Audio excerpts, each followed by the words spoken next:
কলেজে ভর্তির প্রথম দিন। নতুন পরিবেশ, নতুন মানুষ। রিয়াদ একটু লাজুক স্বভাবের ছেলে। কারো সঙ্গে তেমন সহজে কথা বলে না। ক্লাসরুমে ঢুকতেই তার চোখ থেমে গেল এক জায়গায়, সামনের বেঞ্চে বসা মেয়েটির দিকে।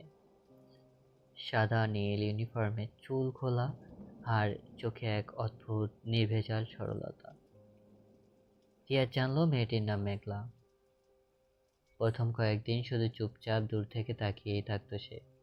ক্লাসে মেঘলা যখন প্রশ্নের উত্তর দিত, রিয়াদের বুকের ভিতর কেমন যেন এক গর্ব কাজ করত, অথচ বলার মতো কোনো সাহস ছিল না। একদিন হঠাৎ করে সুযোগটা এলো।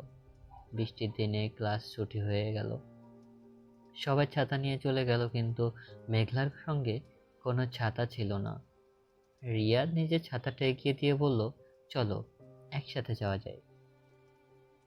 মেঘলা একটু অবাক হয়ে তাকালো, তারপর মুচকি হেসে মাথা নেড়ে রাজি হলো। সেই বৃষ্টি ভেজা পথে দুজন পাশাপাশি হাঁটতে হাঁটতে রিয়াদের মনে হচ্ছিল এই মুহূর্তটাই হয়তো তার জীবনের সবচেয়ে মূল্যবান স্মৃতি। মেঘলা বলল, তুমি তো খুব চুপচাপ থাকো সব সময়। রিয়াদ একটু হেসে জবাব দিল, চুপ থাকলেও অনেক কথা জমে থাকে মনের ভিতরে। সেই দিন থেকেই তাদের বন্ধুত্ব শুরু হলো। ধীরে ধীরে সেই বন্ধুত্ব বদলে গেল অন্যরকম টানে। রিয়াদের প্রথম প্রেম একেবারে নির্মল, ভেজা কিশোর বয়সের মতো।